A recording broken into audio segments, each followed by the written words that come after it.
Hey, welcome back. In this short video, I'll be discussing watering, specifically summer watering, which is different from winter watering. And I want to go beyond just saying if it's dry, water it.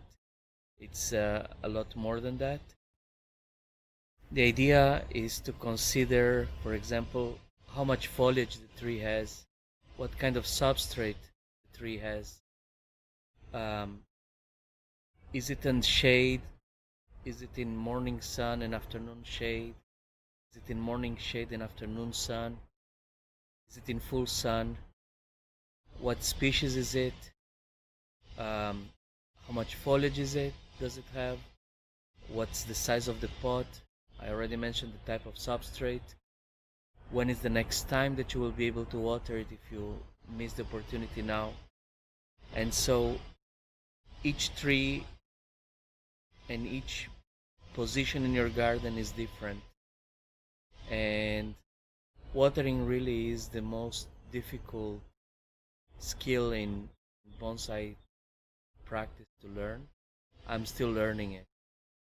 The most basic action is to simply touch the surface and feel if it's dry.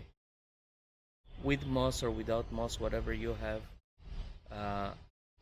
if it's dry, you should consider watering it, depending on all the variables. If it feels a little bit humid, then you may wait, and it depends on all the other. So I will be discussing a few trees as we go along in the garden, and the idea is to be unique to each. So come along. So this is a Yamadori Tui Occidentalis collected last year, and I touched the fertilizer tea bags, and I touch the substrate, and I see that still the color is wet, and I recognize that this tree does not need watering. One thing that you have to consider also is that there is a section of old substrate, original substrate from the mountains that is here, and there is a section of new substrate. So even when this is a little bit drier, this substrate is still a little bit wet, just because this is fully organic and this is fully inorganic with a little bit of pine bark. The same will be true for all the Yamadori. Still some of the original substrate that you can feel it's wet, but even the inorganic substrate here is still looking wet, and the tea bags are also wet, so no watering for any of this. This ponderosa pine here is in 100% pumice,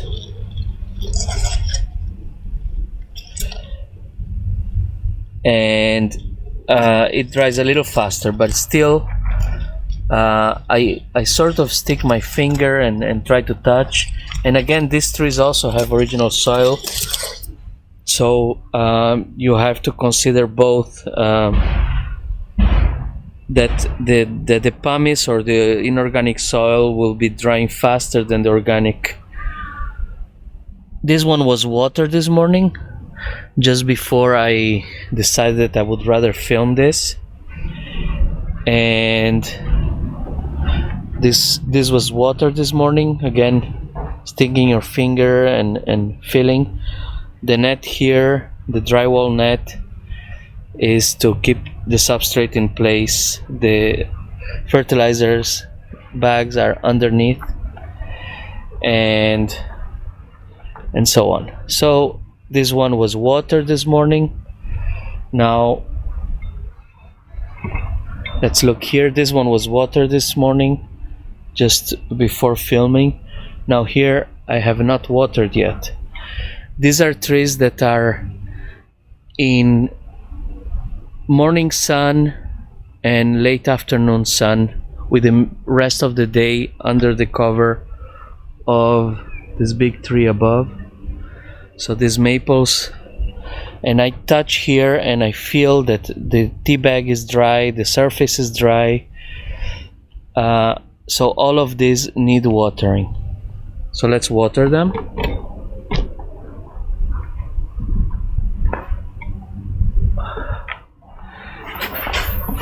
Now, if they were a little bit humid, but I know that I have to go to work and will only be back in the late afternoon, even if it was a little bit humid, I would water it, considering that the temperatures today here in Montreal will raise to 25 degrees. In previous days they have risen to 30. Yesterday we had 32, I believe. This is a rock planting, so again, touching, it's dry. It is again in midday shade, but it's considering that it's dry, I will water it. Another thing to consider when watering, and a lot of people dismiss this, is the pH of your water. I have an injection system with a solution of vinegar to adjust my city pH, which is normally 7.4, which is not too bad. Is at the limit of starting to cause problems for the uptake of iron, but I rather have it at the ideal level, which is, I believe, between 6 and 7, and I leave mine around 6.5, 6.8. As you can see, I don't intentionally water the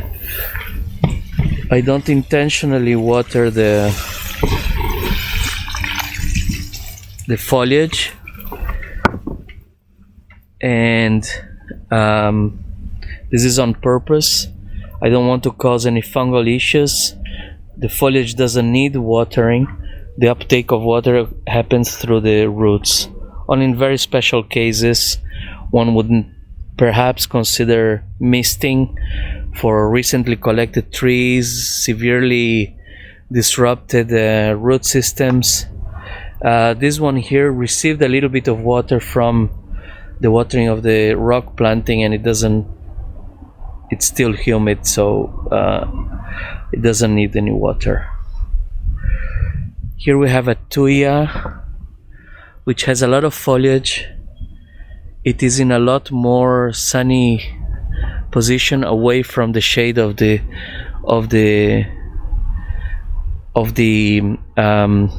tree above. The moss still feels a little bit humid, not too much. The tea bags are dry. So this is a tree that I may not water right now, considering that it still has some original organic soil. I may not water right now, but if I were not in lockdown because of the virus and I had to go to work from work and not from home, and I would water it. But this can wait now and be watered be checked again in an hour or two. Some trees, depending on the surface, just looking at it I can feel that it's extremely dry, and this is one that I know. As you go with your garden every day, you start to know which are the trees that dry out more frequently than others and that need more watering. It's also a matter of a species.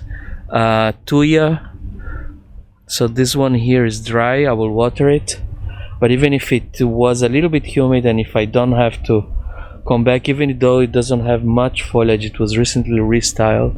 You can check that out on my Instagram. This one I can water because tuya is extremely accepting of water. In fact, I have an experiment going on here for over 2 years now of this little piece of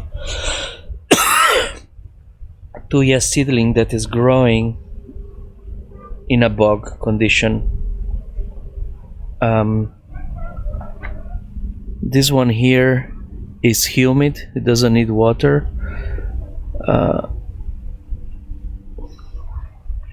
This one here is humid, it's still in organic substrate. The tea bags are humid too. This accent plant is dry, so I'll water it. This juniper is humid, so it doesn't need water. This recently collected from a garden Colorado blue spruce garden variety is a bit humid. I can see from the color of the shabazai that is darker than not so whitish. It doesn't need water. This one here is drier than the other one, although it's interesting to note that in the surface here it's a little, no, there is a little bit of humidity, if I can feel, but on the side moss here there is a lot more humidity. So this is an interesting, another advantage of pots, and this pot is one I made myself that doesn't have bottom drainage aeration, it has lateral drainage and aeration. Here I can actually feel the column of soil all over. It's more humid here, slightly less in the middle, less on the top, and it's quite interesting how it's another functional advantage of this pot that I made, this new concept pot with lateral aeration. So this one I can wait, but probably I will have to check soon. This one is dry on a rock. This one here is dry. This one here is humid. This one here is dry. So we know what do we need to water. This one here, this one here,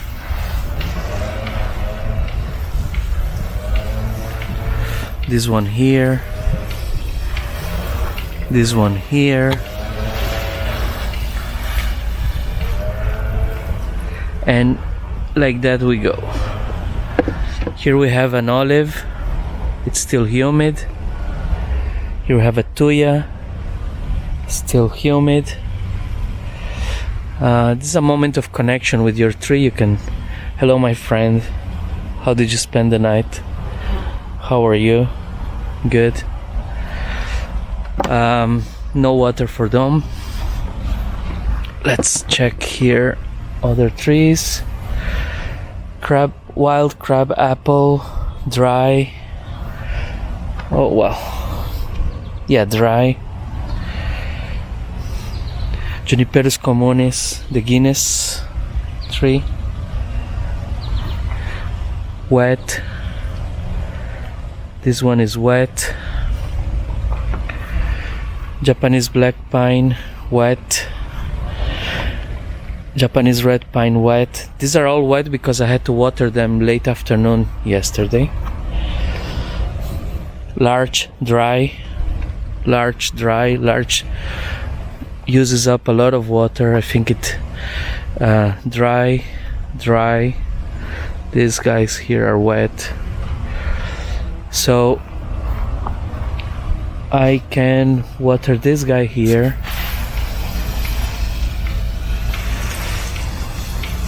And I can water the snowman part 1. This other larch here that doesn't have a name yet, on a torcatis spot. This one here. This is the larch that I did the wedge cut, drastic bend last summer. It's doing well. It will be restyled in the future. Here we have maples. The maples, again, where are they? They are in a place of the garden that is partly sun during the day. It's also cloudy today, so not too hot and cloudy, so there will be less evapotranspiration.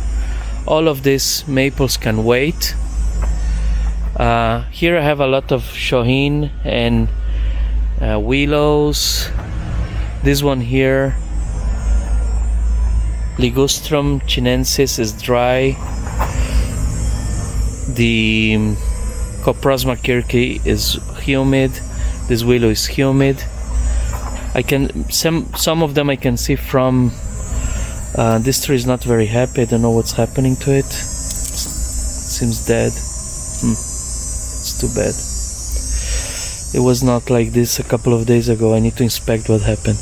This natal plum is dry. All the others seem wet just from looking at the surface of the pot. This one here is dry. So again, we will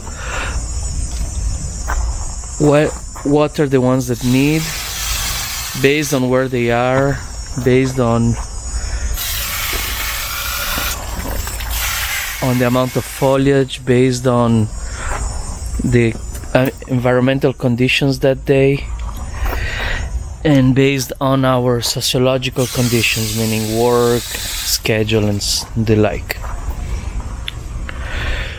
This one, only looking at the surface, I can see it's a little bit humid, so no water. Tuya, humid. Again, I had to water yesterday afternoon. Humid. So this was a bit of a tour of the garden, checking if I need to water or not the trees, and consider watering. But before you water, does it have a lot of foliage? Was it recently repotted? Is it in the shade? When is it in the shade? When is it that you will be able to water again if you don't water now? What is the quality of your water? So really, it's not simply just if it is dry, water it. There's a lot more considerations to it, and it's certainly not watering on a schedule, not watering every day or every other day or whatever the formula may be. So this is summer watering, and of course, if you think that if you need to travel, then you have to get someone and train someone to do it.